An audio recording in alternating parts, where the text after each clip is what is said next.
Hello everyone, I hope आप सब लोग बहुत अच्छे होंगे। आज से हम शुरू करने जा रहे हैं फार्माकोलॉजी का एक रैपिड रिवीजन सीरीज, जिसमें आज हम पहला टॉपिक पढ़ेंगे अपना drug acting on autonomic nervous system. Autonomic nervous system के बारे में पढ़ेंगे, जो कि आपके यूपी SSC फार्मासिस्ट के लिए काफ़ी ज़्यादा इंपॉर्टेंट रहने वाला है। इसमें हम क्या करेंगे, पहले थ्योरी पार्ट पढ़ेंगे और उसके बाद कुछ इंपॉर्टेंट MCQs को डिस्कस करेंगे, जहाँ से आपके क्वेश्चन बनने के चांसेस हैं। तो चलिए लेक्चर शुरू करते हैं बिना टाइम गवाए। तो पहला हम स्टार्ट करते हैं कि आपका ऑटोनॉमिक नर्वस सिस्टम बेसिकली काम क्या करता है, क्या होता है, उसके ऊपर कौन कौन से उसके फंक्शंस होते हैं, parasympathetic nervous system, sympathetic nervous system का डिवीजन कैसा होता है, ओरिजिन कहाँ से होता है, उन सब के बारे में आज हम डिस्कस करेंगे। तो अगर हम और ये हमारा जो लेक्चर रहेगा वो बाइलिंगुअल फॉर्मेट में रहेगा। तो जो लोग हिंदी मीडियम से प्रिपरेशन कर रहे हैं और जो अपना एग्जाम हिंदी मीडियम से देंगे, हिंदी लैंग्वेज के अकॉर्डिंग देंगे, तो उनके लिए भी आसानी रहेगी इस लेक्चर को समझने के लिए। तो बेसिकली हम अपने नर्वस सिस्टम को तंत्रिका तंत्र कहते हैं और ये हमारा डिवाइडेड होता है आपका दो पार्ट में। एक होता है आपका सेंट्रल नर्वस सिस्टम, दूसरा होता है आपका पेरिफेरल नर्वस सिस्टम। और थोड़ा सा अगर हम इंट्रोडक्टरी पार्ट देखें तो आपका नर्वस सिस्टम एक ऐसा कॉम्प्लेक्स नेटवर्क होता है जो कि ओवरऑल कोऑर्डिनेशन में, ओवरऑल फंक्शंस कंट्रोल करने में हेल्प करता है। तो यहाँ पर अगर सिंपल डेफिनेशन देखें हम, the nervous system is a complex network of nerves that transmit sensory information to the different parts of the body. यानी कि एक ऐसा नर्वस सिस्टम हमारा जो एक कॉम्प्लेक्स है और वो क्या करता है, डिफरेंट इन्फॉर्मेशन को पास करता है, हमारे सेंसरी इन्फॉर्मेशन को, जहाँ पर जो भी ऑर्गन्स हैं, different parts of the body हैं, वहाँ के लिए। The nervous system is divided into central nervous system and peripheral nervous system. और जहाँ पर हम इसके डिवीजन की बात कर रहे हैं तो ये काफ़ी इंपॉर्टेंट रहता है हमारे लिए। हम इसको डिवाइड कर देते हैं दो पार्ट में, सेंट्रल नर्वस सिस्टम और दूसरा हमारा पेरिफेरल नर्वस सिस्टम। जो हमारे लिए जरूरी है फार्माकोलॉजी में, वो पेरिफेरल नर्वस सिस्टम के दो पार्ट हैं। एक आपका सोमैटिक नर्वस सिस्टम, जिसमें हम वॉलेंटरी नर्वस सिस्टम भी कह सकते हैं, जो हमारे कंट्रोल में होता है। दूसरा है आपका ऑटोनॉमिक नर्वस सिस्टम, यानी कि जितने भी इनवॉलेंटरी एक्शंस हैं, फॉर एग्जांपल आपकी हार्ट की बीट है, आपका ब्रीदिंग है, आपका डाइजेशन है, जो कि ऑटोमेटिक कंट्रोल होते हैं, वो डिवाइड करता है आपका ऑटोनॉमिक नर्वस सिस्टम में। इसके दो पार्ट हैं जो इंपॉर्टेंट है हमारे लेक्चर्स के लिए, पैरासिम्पैथेटिक नर्वस सिस्टम और sympathetic nervous system. Parasympathetic nervous system, इसको हम rest and digest, cool and काम कंडीशंस के सिस्टम भी बोलते हैं। और वो ड्रग्स जो इसके एक्शन को बढ़ाएं या पोटेंशिएट करें, हम उनको बोलेंगे पैरासिम्पैथोमाइमेटिक, और जो इसके एक्शन को कम करें उनको हम बोलते हैं पैरासिम्पैथोलाइटिक। सिमिलरली हमारा फाइट एंड फ्लाइट वाला नर्वस सिस्टम, जब कभी भी हम एंगर में होते हैं, फाइट कंडीशंस में होते हैं, तो जो हमारे बॉडी के अंदर सिस्टम एक्टिवेट होता है वो आपका सिंपैथेटिक नर्वस सिस्टम होता है। अगर सिंपैथेटिक नर्वस सिस्टम को कोई पोटेंशिएट करता है, कोई बढ़ाता है, तो उनको हम बोलते हैं सिंपैथोमाइमेटिक्स, यानी वो एजेंट जो सिंपैथेटिक नर्वस सिस्टम को बढ़ाएं, अपलिफ्ट करें, वो सिंपैथोमाइमेटिक रहेंगे, और जो उसको ब्लॉक करेंगे वो सिंपैथोलाइटिक रहेंगे। क्लियर है? अब इनके हम बेसिकली समझ लेते हैं कुछ ऐसे छोटे छोटे टर्मिनोलॉजीज जो हमारे इस पूरे सिस्टम को समझने के लिए काफ़ी ज़्यादा ज़रूरी हैं, तो उनके बारे में हम देखेंगे। जैसे कि हमारे डेंड्राइट्स क्या होते हैं, एक्सॉन क्या होते हैं, एफरेंट न्यूरॉन्स क्या होते हैं, गैंग्लिया या फिर एफरेंट और प्री गैंग्लियोनिक और पोस्ट गैंग्लियोनिक क्या होते हैं। सिंपल न्यूरॉन का स्ट्रक्चर तो हम सबने पढ़ा है, इसको हम सेल बॉडी बोलते हैं, और सेल बॉडी के ऊपर जो फिंगर लाइक प्रोजेक्शंस होते हैं उनको हम डेंड्राइट्स बोलते हैं। ये इनका काम रहता है कि ये सिग्नल या इम्पल्स को रिसीव करते हैं अपने नियर बाई न्यूरॉन से। कोई भी स्टिमुलस आता है तो जो भी इंफॉर्मेशन है, इम्पल्स जनरेट होती है, इनका काम होता है रिसीविंग का। उसके बाद सेल बॉडी उसको एनालाइज करती है, और ये हमारा पार्ट रहता है एक्सॉन, जहाँ से इम्पल्स क्या होती है, आगे ट्रांसमिट होती है। इसको हम एक्सॉन बोलते हैं, part of the neuron that carries nerve impulse away from the cell body. यहाँ से लेके जाएगा और ट्रांसमिट करेगा आगे की तरफ। अब ये CNS वाला पार्ट है। अब यहां पर दो टर्म और आती है, इफरेंट न्यूरॉन्स और अफरेंट न्यूरॉन्स। अब इनके बारे में हम अगर हिंदी में भी समझें तो एक्सॉन हमारे वो पार्ट है हमारे न्यूरॉन्स की, जो क्या करता है, अपने सेल बॉडी से सिग्नल्स को आगे की तरफ ले जाता है या तंत्र का तंत्र आगे ले जाता है। डेंड्राइट्स फिंगर लाइक पोजीशंस होती हैं, फिंगर लाइक स्ट्रक्चर्स होते हैं, जो कि इंपल्स या कोई भी स्टिमुलस के सिग्नल को रिसीव करते हैं। एफरेंट न्यूरॉन्स की बात करें, ए फॉर इसमें क्या, अवे जाना, या फिर ये क्या करते हैं, कैरी करते हैं information, sensory information from the periphery to CNS। यानी कि पेरिफेरल नर्वस सिस्टम से जो भी आपके आ रही हैं चीज़ें, उनको ये क्या करेंगे, CNS की तरफ ले जाते हैं। इनको हम बोलते हैं एफरेंट न्यूरॉन्स। और जब CNS से पेरिफेरी की तरफ जाएंगी तो उनको हम बोलते हैं आपका एफरेंट न्यूरॉन्स, ठीक है, यानी कि एफरेंट न्यूरॉन्स इनको हम बोलते हैं, जैसे एग्जिट करते हैं जब सीएनएस से। तो कैरी मोटर इंपल्स, जब हमारा ब्रेन के पास कोई सिग्नल आया, हमने ब्रेन ने उसको एनालाइज किया और उसके रेस्पॉन्स में कोई भी सिग्नल भेजना है तो वो कौन लेके जाएंगे, आपके efferent neurons. E for efferent, E for exit. CNS की परिधीय अंगों तक मोटर आवेग ले जाने को कह जाते हैं, उनको हम क्या कहते हैं, एफरेंट न्यूरॉन्स कहते हैं। गैंग्लियन की अगर हम बात करें, देखो ये पर्टिकुलर रीजन जहां पर आपका एक न्यूरॉन दूसरे न्यूरॉन के साथ में कनेक्ट करता है एक पर्टिकुलर रीजन पे, जहां से देखिए एक ये हो गया आपका फर्स्ट न्यूरॉन और ये आप क्या हो गया सेकंड न्यूरॉन। अब ये जो सेकंड न्यूरॉन जहां पे इफेक्टिव ऑर्गन से वो कनेक्टेड होता है, तो ये दोनों जब एक जगह पर मिलते हैं, जहां पर एक जंक्शन होता है, उसको हम बोलते हैं गैंग्लिया या गैंग्लियन। क्लियर है यहाँ तक? तो गैंग्लियन क्या होता है, एक junction of a neural body in autonomic branches of the peripheral nervous system. ये पेरिफेरल नर्वस सिस्टम में हम इसको क्या बोलते हैं, गैंग्लियन बोलते हैं। क्लियर है यहाँ तक? अब यहां से सिग्नल आगे इफेक्टर ऑर्गन की तरफ जाएगा। और अब यहां पर समझिए गैंग्लिया से पीछे यानी प्री गैंग्लिया से पहले जो भी नर्व फाइबर होगा, जो भी न्यूरॉन होगा, हम उसको बोलेंगे प्री गैंग्लियोनिक फाइबर या प्री गैंग्लियोनिक न्यूरॉन्स बोलेंगे। और जो गैंग्लिया के बाद होगा हम उसको पोस्ट गैंग्लियोनिक फाइबर बोलते हैं, जो कि आपके किससे कनेक्टेड होता है, डायरेक्टली इफेक्टर ऑर्गन से कनेक्टेड होता है। तो ये याद रखिएगा, यहाँ पर प्री गैंग्लियोनिक फाइबर सीएनएस से गैंग्लिया तक जाने वाले तंतु, और पोस्ट गैंग्लियोनिक फाइबर का मतलब होता है गैंग्लिया से प्रभावकारी अंगों तक जाने वाले तंतु, यानी इफेक्टर ऑर्गन्स को कनेक्ट करने वाले।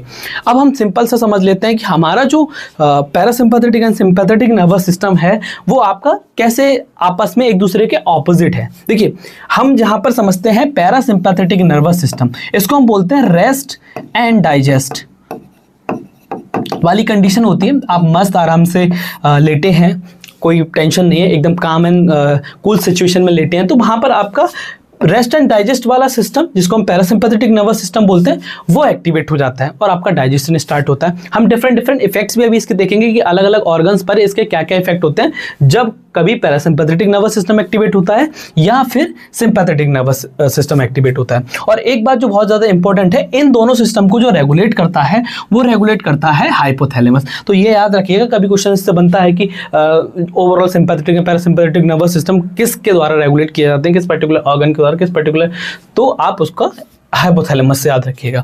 अब इसमें जो जरूरी है कि इनका ओरिजिन कहाँ से होता है, तो पैरासिम्पैथेटिक नर्वस सिस्टम का ओरिजिन होता है तुम्हारा क्रेनियोसैक्रल यानी क्रेनियल नर्व्स और हमारे सैक्रल नर्व्स। अब इनका जो ओरिजिन है, उनकी नर्व्स के नंबर्स आपको बहुत ज़्यादा ध्यान रखने, यहाँ से क्वेश्चन पूछने जा सकते हैं। जैसे कि जो क्रेनियल नर्व्स होती है उसमें third, seventh, 9th and 10th वाली रहती हैं। उसके अलावा सैक्रल जो रहती हैं S2, S3 और S4 रहती हैं। सिमिलरली सिंपैथेटिक नर्वस सिस्टम को हम बोलते हैं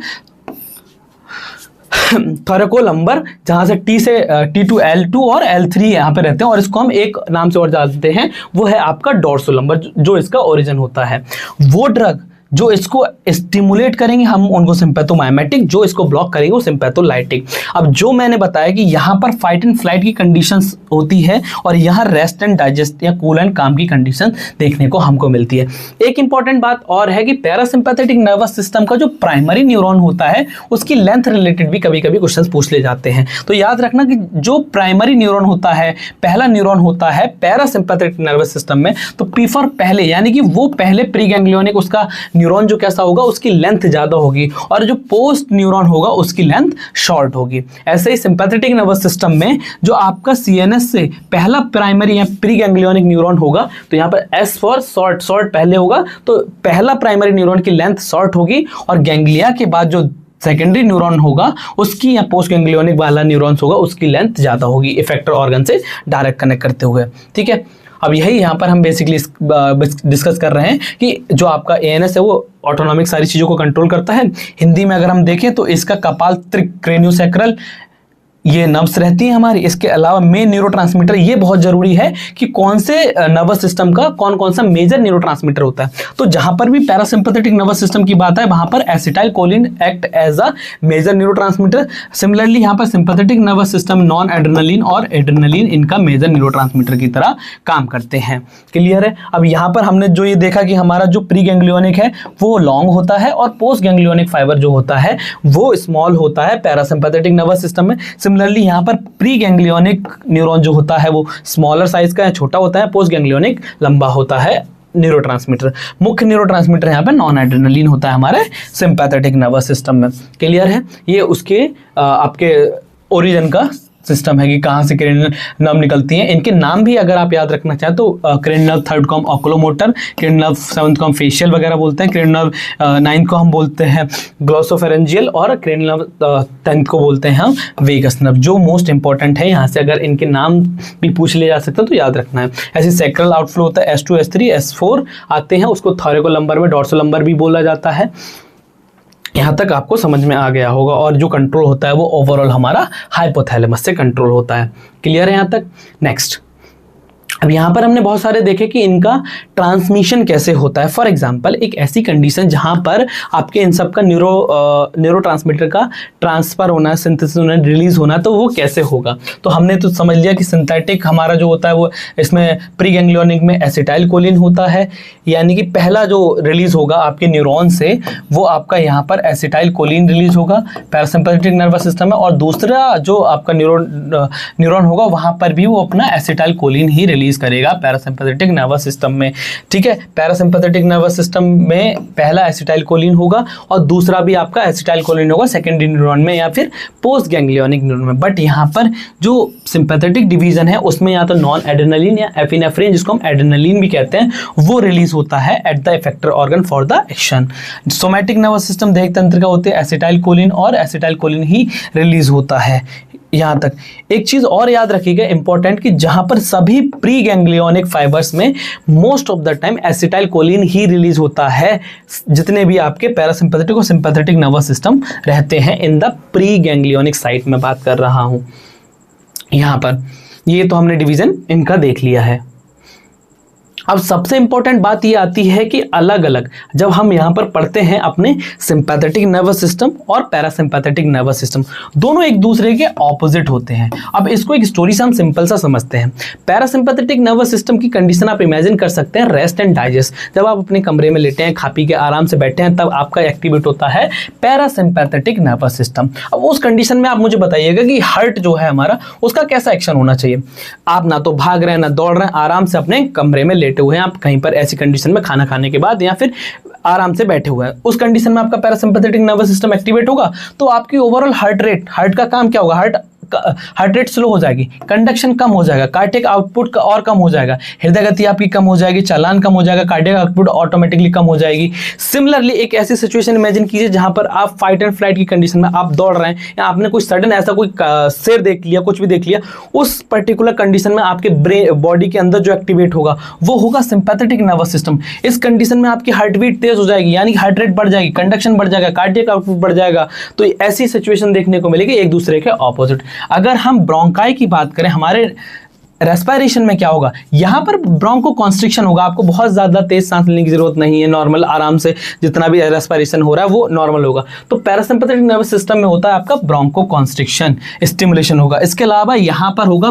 सिंपैथेटिक नर्वस सिस्टम में ब्रोंको डायलेशन। आपको फास्ट ब्रीदिंग करनी है तो जो ब्रोंकाई है उनका रिलैक्स होना बहुत ज़्यादा जरूरी है, उनका डायलेट बहुत होना ज़्यादा जरूरी है ताकि ब्रीदिंग प्रॉपर हो सके। क्लियर है यहाँ तक? जीआईटी की बात करें, अब जीआईटी हमारा कैसा कंडीशन है पैरासिम्पैथेटिक नर्वस सिस्टम में, rest and digest, cool and काम कंडीशन है। तो यहाँ पर आपकी गैस्ट्रिक की मोटिलिटी इंक्रीज हो जाएगी, गैस्ट्रिक सिक्रीशन इंक्रीज हो जाएगा, पेरिस्टालसिस मूवमेंट इंक्रीज हो जाएगी, जिससे क्या है डाइजेशन और ज़्यादा एफिशिएंट तरीके से हो सके। लेकिन जब आप किसी फाइट एंड फ्लाइट जैसी कंडीशन में, फियर जैसी कंडीशन में हैं, तो ना तो आपका गैस्ट्रिक पूरा फंक्शन स्टार्ट होगा, ना आपकी मोटिलिटी बढ़ेगी, ना सिक्रीशन होगा, अल्टीमेटली सारी चीज़ें रिलैक्स हो जाएंगी आपके जीआईटी की। अगर हम ब्लैडर की बात करें तो इस कंडीशन में आपका यूट्राइन रिलैक्स हो जाएगा और कहा जाए कॉन्ट्रैक्ट होगा और यूट्राइन आउटफ्लो बढ़ेगा, क्योंकि आपका गैस्ट्रिक और डाइजेशन भी हो रहा है।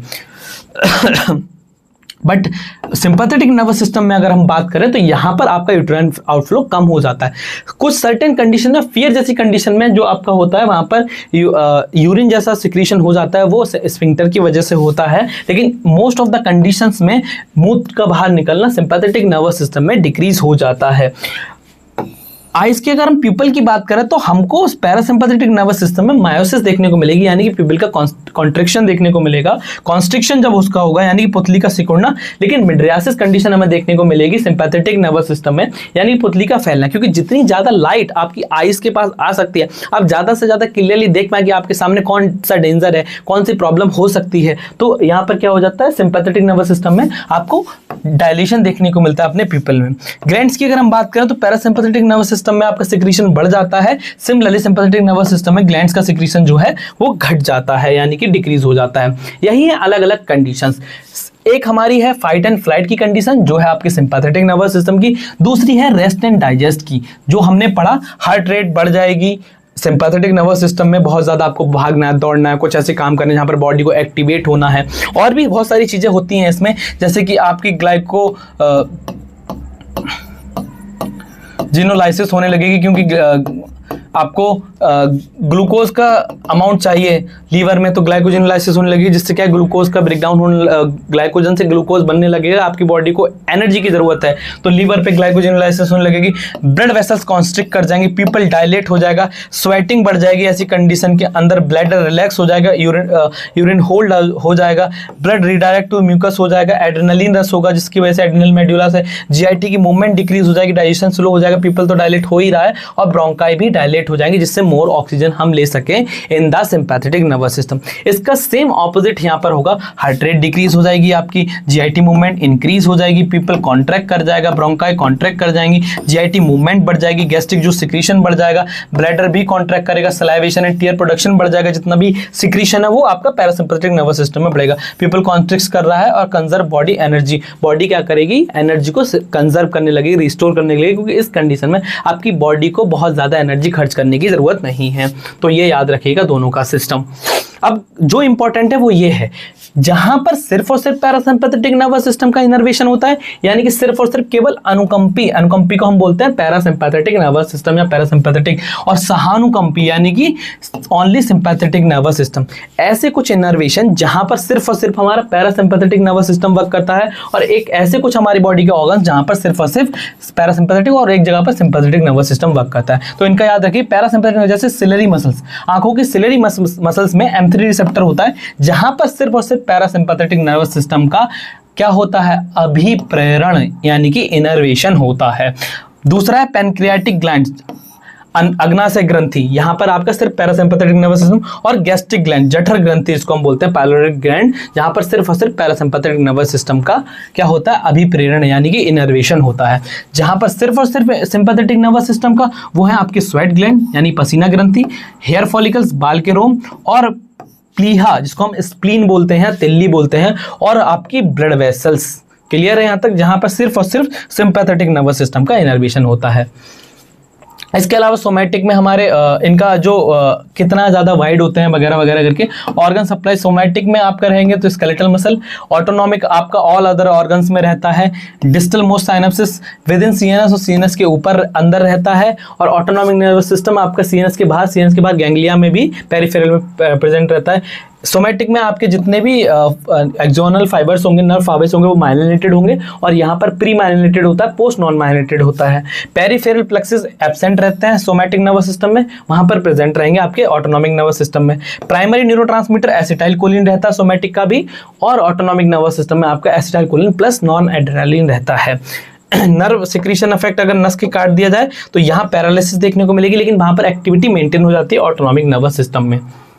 अब एक इंपॉर्टेंट चीज कि पूरा न्यूरोट्रांसमीटर आपका होता कैसे है आपके नर्वस सिस्टम के अंदर, तो सबसे पहले समझिए, पहले स्टेप में क्या होता है, इंपल्स कंडक्शन होता है। फॉर एग्जांपल, अगर आपको कोई भी स्टिमुलस मिलता है जहां पर आपका सिंपैथेटिक नर्वस सिस्टम एक्टिवेट होना है, तो पहले तो क्या है, अगर हम नॉर्मल कंडीशन समझें जहां पर हम रेस्टिंग मेम्ब्रेन पोटेंशियल की बात करते हैं, जो आपका -70 मिलीवोल्ट होता है, नेगेटिवली मेंटेन होता है by the higher potassium permeability of the axonal membrane, and आपकी लो सोडियम परमिएबिलिटी होती है। जैसे ही स्टिमुलेशन मिलेगा तो आपका सोडियम क्या करेगा, इन्फ्लक्स होने लगेगा, सोडियम अंदर जाने लगेगा।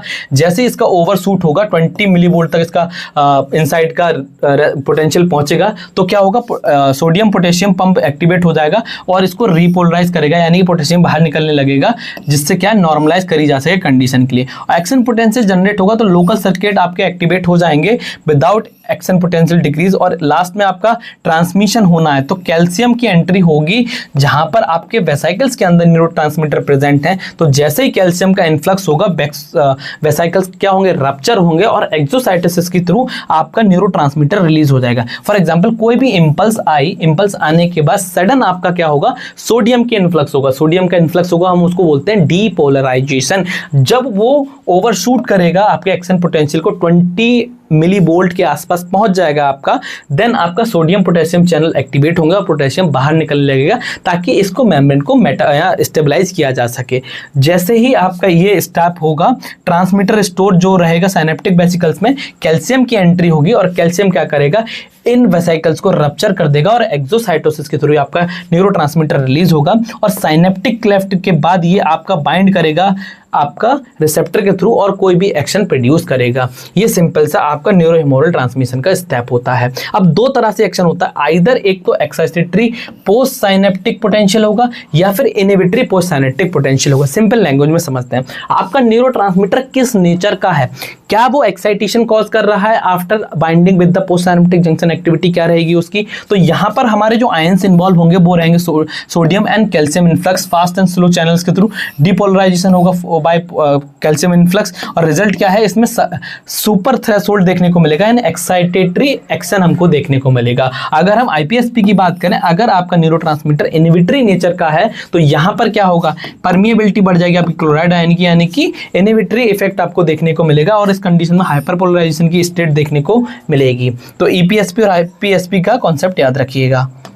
क्लियर है? कुछ बेसिकली बात करें कि प्री जंक्शनल ऑटो रिसेप्टर क्या होता है। अब फीडबैक मैकेनिज्म, कितना न्यूरोट्रांसमीटर रिलीज होना चाहिए उसके लिए कुछ फीडबैक मैकेनिज्म भी रहते हैं, जिससे क्या ऑटोमेटिकली आपका रिलीज जो है डिक्रीज हो जाए। जैसे कि नॉन एड्रेनालिन में अल्फा 2 रिसेप्टर होता है जो ऑटो रिसेप्टर की तरह काम करता है। एक स्टेप के बाद नेगेटिव फीडबैक मैकेनिज्म के थ्रू क्या करेगा, ऑटो इनहिबिशन कॉज कर देता है। आइसोप्रेनालिन क्या है, इंक्रीज आइसोप्रेनालिन अगर बीटा 2 प्री जंक्शनल बाइंड कर जाए तो नॉन एड्रेनालिन के रिलीज को बढ़ा देते हैं। सिमिलरली एंजियोटेंसिन जो है अगर 81 रिसेप्टर पर एंजियोटेंसिन 1 रिसेप्टर पर बाइंड करे तो नॉन एड्रेनालिन के रिलीज को वो बढ़ा देते हैं। अल्फा 2 एंड मस्करेनिक एगोनिस्ट जो है वो इनहिबिट करते हैं एसिटाइलकोलिन के रिलीज को, ठीक है। और लास्ट में क्या है, जब न्यूरोट्रांसमीटर रिलीज हो जाता है तो उसका डिग्रेडेशन होना बहुत ज्यादा जरूरी है। तो कुछ हमारे सर्टेन एंजाइम्स होते हैं, जैसे अगर हम एसिटाइलकोलिन की बात करें तो एसिटाइलकोलिन स्ट्रेस रहेगा। उसके अलावा जैसे कि नॉन एड्रेनालिन है तो इनके लिए नॉन एड्रेनालिन एक्टिवेटेड आपके रीअपटेकर रहेंगे, जो एक्स्ट्रा अमाउंट में प्रेजेंट आपका क्या है न्यूरोट्रांसमीटर उसको रीअपटेक करके वापस से एक्सोनल मेम्ब्रेन में ले जाएंगे, जिससे क्या उसको वापस से यूज किया जा सके। क्लियर है यहाँ तक? अब एक कॉन्सेप्ट और आता है को ट्रांसमिशन का। जब भी कभी भी न्यूरोट्रांसमीटर रिलीज होता है तो वो अकेले रिलीज नहीं होता, उसके साथ साथ में कुछ पेप्टाइड्स वगैरह रिलीज होते हैं। तो पहले क्लासिकल ये रहता था कि हम मानते थे कि पुरानी अवधारणा के अकॉर्डिंग कि एक ही न्यूरॉन ट्रांसमीटर आपका रिलीज होता है, लेकिन अभी क्या है, most peripheral central nervous system में आपके मोर देन 1 एक्टिव सब्सटेंस के साथ में रिलीज होते हैं। जैसे एएनएस में आपका एटीपी है, बीआईपी है, बेसोपेप्टाइड है, न्यूरोपेप्टाइड है, एनकेफेलिन्स है, नाइट्रिक ऑक्साइड है, प्रोस्टाग्लैंडिन है, ये सब रिलीज होते हैं फॉर प्रोलॉन्ग एक्शन के लिए। और इनका डिग्रेडेशन इनके जैसे बेसोपेप्टाइडेज से हो जाता है। और बाकी जो हमारे मेजर न्यूरोट्रांसमीटर रहते हैं उनका मेटाबॉलिज्म स्पेसिफिक एंजाइम से या फिर रीअपटेकर से या ट्रांसपोर्टर से हो जाता है। एक और सिस्टम जो पढ़ रहे थे वो भी काफ़ी ज़्यादा इंपॉर्टेंट है, एंटरिंग नर्वस सिस्टम। हमारे गट बॉल, आंत की दीवार में स्थित एक ऐसा हमारा नर्वस सिस्टम जो कि हमारे पूरे डाइजेशन को कंट्रोल करता है और इसका डायरेक्ट लिंक भी हमारे सीएनएस से होता है, जिसको हम गट ब्रेन एक्सिस के तौर पर भी देखते हैं। अब यहाँ पर 2 सिस्टम होते हैं आपके, सबम्यूकोसल या मीजनल प्लेक्सिस इसको हम कहते हैं, या फिर माइटेंट्रिक जिसको हम ऑरिफिस प्लेक्सिस भी कहते हैं। एक आपका क्या करता है, सिक्रीशन को कंट्रोल करता है, एक आपके मोटिलिटी को प्रेजेंट करता है। यानी कि आपके बॉडी के अंदर इसको हम सेकेंड ब्रेन भी ऑफ बॉडी बोलते हैं, आपका एंटरिंग नर्वस सिस्टम, जो खुद की अपने अकॉर्डिंग भी फंक्शन कर सकता है इंडिपेंडेंटली, इसीलिए हम इसको एंटरिक नर्वस सिस्टम का कैटेगरी में रखते हैं। जो कि आपके ऑटोमेटिकली कंट्रोल कर देता है। यहाँ तक आप बेसिक कंसिडरेशन समझ गए होंगे पूरे आपके ऑटोनॉमिक नर्वस सिस्टम का जो हम पढ़ रहे हैं। उसके अलावा हम कुछ क्वेश्चंस डिस्कस कर लेते हैं जो इस कॉन्सेप्ट को आपको और ज़्यादा समझने में हेल्प करेंगे। ठीक है, तो पहला हमारा सवाल है, the autonomic nervous system ANS is regulated by which part of the brain. तो हमने डिस्कस किया था कि हमारा जो ऑटोनॉमिक नर्वस सिस्टम है वो किस पर्टिकुलर पार्ट के द्वारा कंट्रोल किया जाता है, आपका सेरिब्रम के द्वारा, आपके सेरिबेलम के द्वारा, या फिर हाइपोथैलेमस के द्वारा और मेड्यूला ओब्लांगाटा के द्वारा। हमने देखा था कि हाइपोथैलेमस कंट्रोल करता है आपका पूरा का पूरा ऑटोनॉमिक नर्वस सिस्टम। तो ये याद रखिएगा, आपका hypothalamus is the correct answer.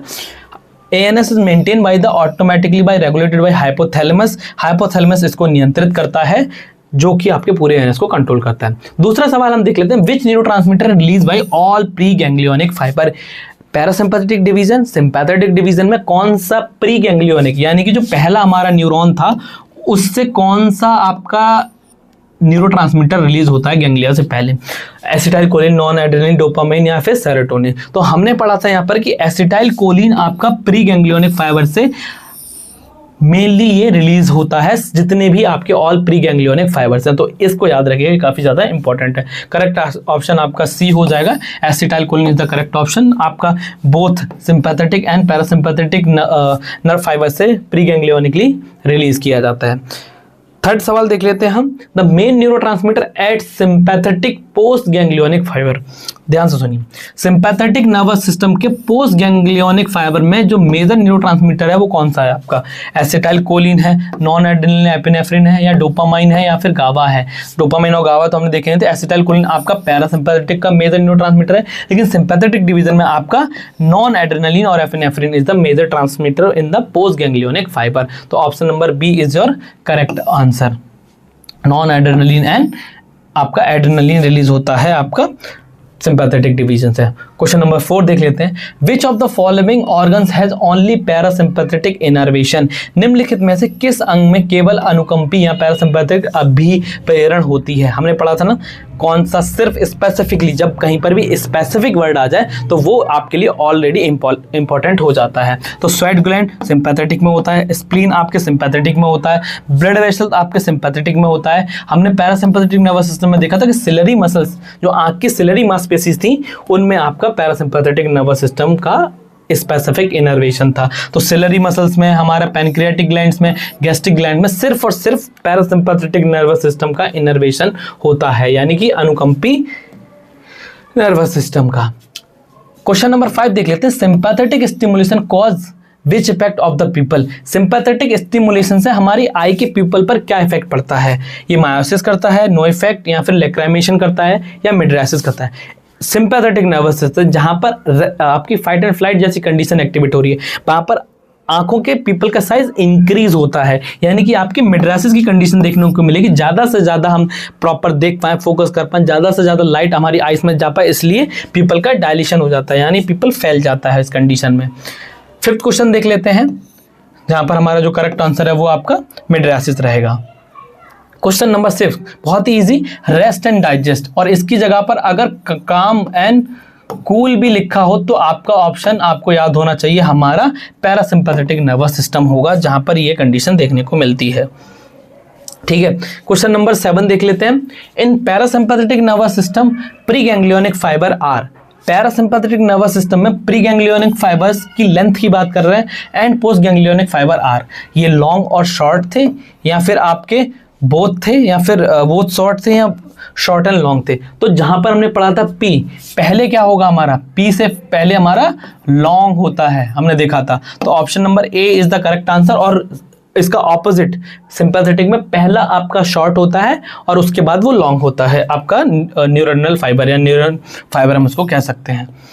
Trick हमने देखी थी कि पी फॉर पैरासिम्पैथेटिक पहले लॉन्ग होगा, देन प्री गैंग्लियोनिक न्यूरॉन जो होता है वो लॉन्ग होता है, और पोस्ट गैंग्लियोनिक फाइबर जो आपका शॉर्ट होता है।